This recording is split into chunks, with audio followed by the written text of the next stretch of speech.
जय Shri Ram. Hindus festivals में आप सभी का बहुत बहुत स्वागत है। आज मैं आपके लिए लेकर आई हूँ श्रावण मास महात्म्य 12वां अध्याय स्वर्णगौरी व्रत का वर्णन तथा व्रत कथा। ईश्वर बोले, हे ब्रह्मपुत्र, अब मैं स्वर्णगौरी का शुभ व्रत कहूँगा। यह व्रत श्रावण मास में शुक्ल पक्ष की तृतीया तिथि को होता है। इस दिन प्रातःकाल स्नान करके नित्य क्रम से निर्वृत होकर संकल्प करें और 16 उपचारों से पार्वती तथा भगवान शिव का पूजा करें। इसके बाद भगवान शिव से प्रार्थना करें, हे देव देव आइए, हे जगतपते, मैं आपसे प्रार्थना करता हूँ, हे सूरसतम, मेरे द्वारा की गई पूजा को आप स्वीकार कीजिए। इस दिन भवानी पार्वती की प्रसन्नता और व्रत की पूर्णता के लिए 16 दंपतियों को बायना प्रदान करें और द्विश्रेष्ठ की प्रसन्नता के लिए मैं यह बायना प्रदान करता हूँ, ऐसा कहें। चावल के चूर्ण के 16 पकवानों से 16 बांस की टोकरियों को भरकर तथा उन्हें वस्त्र आदि से युक्त करें और पुनः 16 द्विज दंपतियों को बुलाकर इस प्रकार कहते हुए प्रदान करें, व्रत की संपूर्णता के लिए मैं ब्राह्मणों को यह प्रदान कर रहा हूँ। मेरे कार्य की समृद्धि के लिए सुंदर अलंकारों से विभूषित तथा पतिव्रते से सुशोभित ये सौभाग्यमयी सुहागिन स्त्रियां इन्हें ग्रहण करें। इस प्रकार 16 वर्ष अथवा 8 वर्ष या 4 वर्ष या 1 वर्ष तक इस व्रत को करके शीघ्र ही इसका उद्यापन कर देना चाहिए। पूजा के अनंतर कथा का श्रवण करके वाचक की विधिवत पूजा करनी चाहिए। सनत कुमार बोले, हे प्रभु, इस व्रत को सर्वप्रथम किसने किया, इसका माहात्म्य कैसा है और इसका उद्यापन किस प्रकार करना चाहिए, यह सब आप मुझे बतलाइए। ईश्वर बोले, हे महाभाग, आपने उत्तम बात पूछी है। अब मैं आपके समक्ष मनुष्यों को सभी संपदाएं प्रदान करने वाले स्वर्णगौरी नामक व्रत का वर्णन करता हूँ। पूर्व काल में सरस्वती नदी के तट पे सुविला नामक विशाल पुरी थी। उस नगरी में कुबेर के समान चंद्रप्रभ नामक एक राजा राज्य करते थे।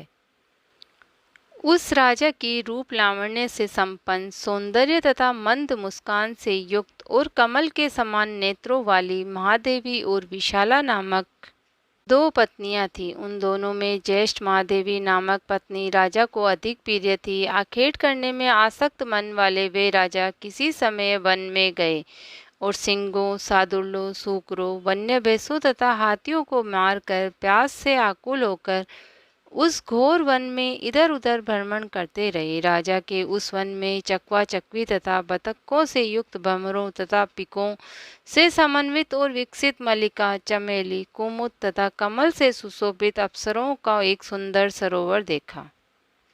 उस सरोवर के तट पर आकर उसका जल पीकर राजा ने भक्तिपूर्वक माँ गौरी का पूजन करते हुए अप्सराओं को देखा। तब कमल के समान नेत्रों वाले राजा ने उनसे पूछा, आप लोग ये क्या कर रही हैं? इस पर उन सब ने कहा, हम लोग माँ स्वर्णगौरी नामक उत्तम व्रत को कर रही हैं।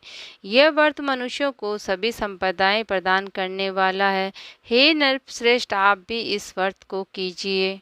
राजा बोले, इसका विधान कैसा है और इसका फल क्या है, मुझे ये सब विस्तार से बतलाइए। तब वे सारी स्त्रियां बताने लगी, हे राजन, ये स्वर्णगौरी नामक व्रत श्रावण मास की शुक्ल पक्ष की तृतीया तिथि को किया जाता है। इस व्रत में भक्ति पूर्वक अत्यंत प्रसन्नता के साथ माँ पार्वती तथा भगवान शिव की पूजा करनी चाहिए। पुरुष को 16 तारों वाला एक डोरा दाहिने हाथ में बांधना चाहिए। स्त्रियों के लिए बाएं हाथ में या गले में इस डोरे को बांधना चाहिए। यह सब सुनने के बाद संयत चित्त वाले राजा ने उस व्रत को संपन्न करके 16 धागों से युक्त डोरे को अपने दाहिने हाथ में बांध लिया।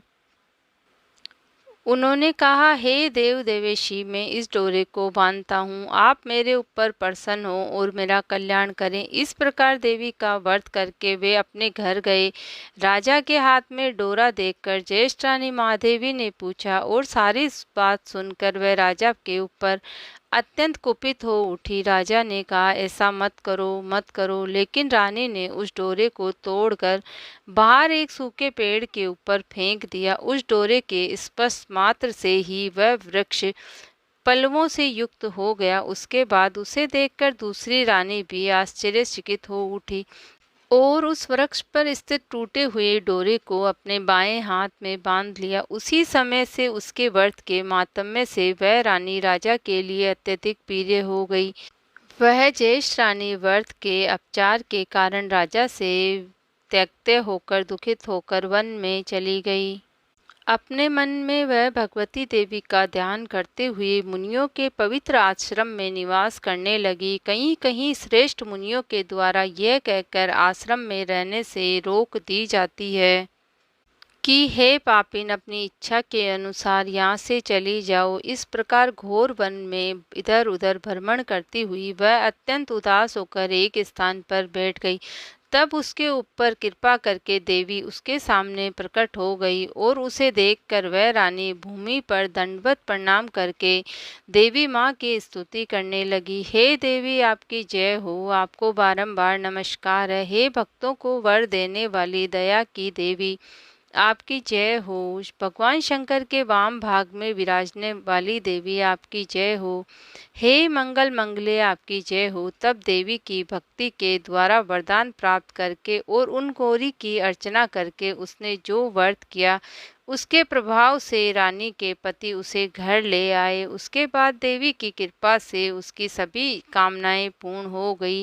राजा सभी समृद्धियों से संपन्न होकर उन दोनों के साथ पूर्ण रूप से राज्य करने लगे। अंत में राजा ने उन दोनों रानियों सहित शिवपद को प्राप्त किया।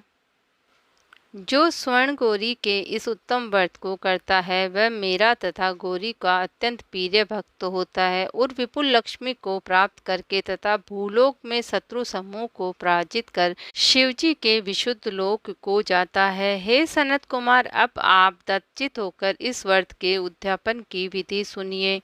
चंद्रमा तथा तारा बल से युक्त शुभ तिथि तथा शुभ वार में एक मंडप बनाकर उसके मध्य में अष्टदल कमल के ऊपर धान्य रखकर उस पर एक कुंभ स्थापित करें। पुनः उसके ऊपर 16 पल प्रमाण का बना हुआ एक तिल पूरित ताम्रमय पूर्ण पात्र रखें और उस पर पार्वती शंकर की 2 प्रतिमाएं स्थापित करें। शिवजी की प्रतिमा श्वेत वर्ण के 2 वस्त्रों तथा शुक्ल वर्ण के यज्ञोपवीत से सुशोभित हो। उसके बाद वेदोक्त मंत्रों से विधि पूर्वक उनकी प्रतिष्ठा करें और भली भांति पूजा करके रात्रि में जागरण करें। इसके अनंतर प्रातःकाल पूजा करने के बाद हवन करें। सर्वप्रथम ग्रह होम करके प्रधान होम करें। हवन के लिए यव मिश्रित तिल धृत से पूर्ण रूप से सशक्त होना चाहिए। 1000 अथवा 100 आहुति डालनी चाहिए। उसके बाद वस्त्र अलंकार तथा गो के द्वारा आचार्य की पूजा करनी चाहिए और वायना प्रदान करना चाहिए। इसके बाद ब्राह्मणों को भोजन कराना चाहिए। साथ ही 16 दंपतियों को भी भोजन कराना चाहिए। अपने द्रव्य सामर्थ्य के अनुसार उन्हें भूयसी दक्षिणा देनी चाहिए। अंत में हर्षोल्लास से युक्त होकर बंधुजनों के साथ स्वयं भोजन करना चाहिए। इस प्रकार श्री स्कंद पुराण के अंतर्गत ईश्वर सनत कुमार संवाद में श्रावण मास मातम्य में तृतीया में स्वर्ण गौरी व्रत कथन नामक 12वां अध्याय पूर्ण हुआ। जय श्री राम।